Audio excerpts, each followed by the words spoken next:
All right. Good evening, gentlemen, and welcome to midnight midnight Midnight Saturday. edition of Starcraft. A bit of So Metal backstory. League Midnight. There was a Metal League Mid. Hey, that's a very catchy name, bro. That's a good series.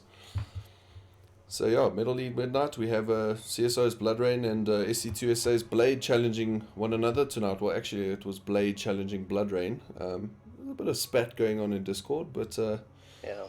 I think he might be in a little over his head. he's very over his I've head. never seen Bloodrayne. Never seen Bloodrayne play, so I'm hopeful. Kratos, you biased here, but what's your prediction?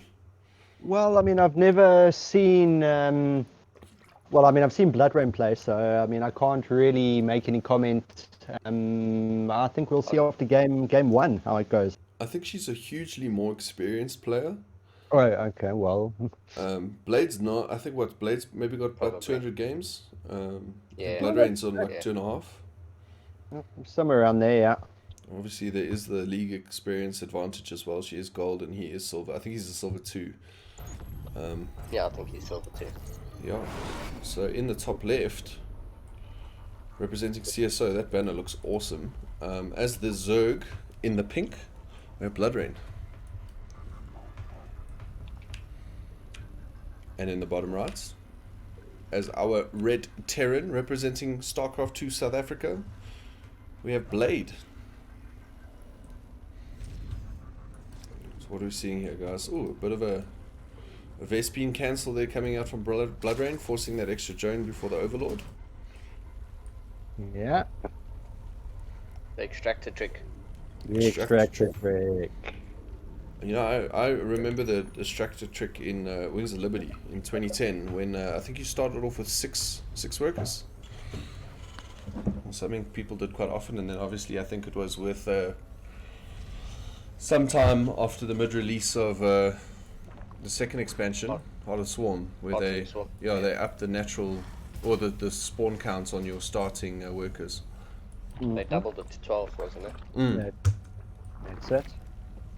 Alright, so we have an early gas, well not an early gas, on-time gas finishing for, it was actually kind of an early gas, she only really started the hatch now, but hatch has gone down, spawning pool's gone down a little bit late than I think you'd expect, but yeah, pretty standard hatch gas pool coming out from Bloodrayne. And a pretty standard opener from Blayid as well. No fancy stuff going on. I think Is that an early CC? That's a very early CC, I think. One thing I've noticed about Blayid that I think that he does quite well is he does get that Reaper out on time. Gets that Reaper out, he likes to get the information from the Reaper. And sometimes I think he's not too sure what to do with the information.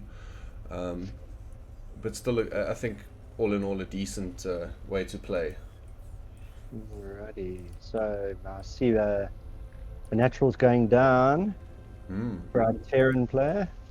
But there we go. Here comes the OV Scout. Yeah. Bloodrayne sees it instantly. Repass the Overlord over the base. Okay, so what we're going to get from that is that we shouldn't expect any proxies because we are seeing a nat. Yep. No proxies. I think both players are going to take this fairly standard. I mean, everything so far has been quite standard. The Reaper Scout coming in, the early-ish hatch coming out for Bloodrayne. Surprising so far is the CC. I think the CC is a bit early, and also there's no wall. Nope, there is zero wall, which means that there's a big opportunity to be had. But we'll have to see how it goes.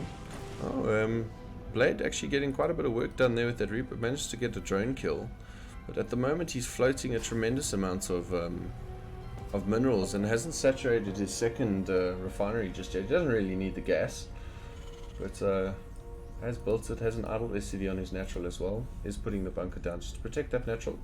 He did scout the links, so good call. Yep, factory going down.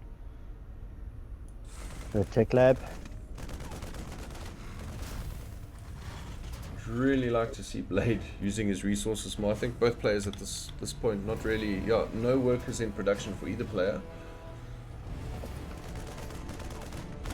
So Blayid is floating a little bit of a an advantage in terms of work. It does manage to take that OV out. Does not supply Bloodrayne though. And we see the roaches. 6 roaches in fact, with a mass amount of lings as well. There are 8 lings on the map, with 6 roaches joining them. Yep. Very standard stuff from Bloodrayne. I think just a lower worker count than expected, but she has really rushed those early roaches, and I don't think Blayid has anything to deal with this. I mean, he has 2 SCVs sitting outside of his supply depot wall. Probably a third will join. Yep, a third will join. Yep. 5 army supply on the side of Blayid really doesn't do much to the 24 on that on the side of Bloodrayne. So He's getting this tank out, but 2 Ravagers are being cocooned in.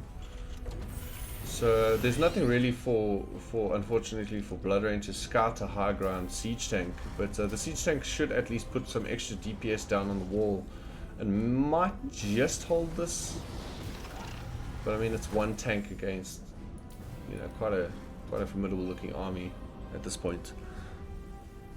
is that a 3rd CC in the main of Yep, Blayid? that's Yep, a 3rd CC. 3rd CC in production.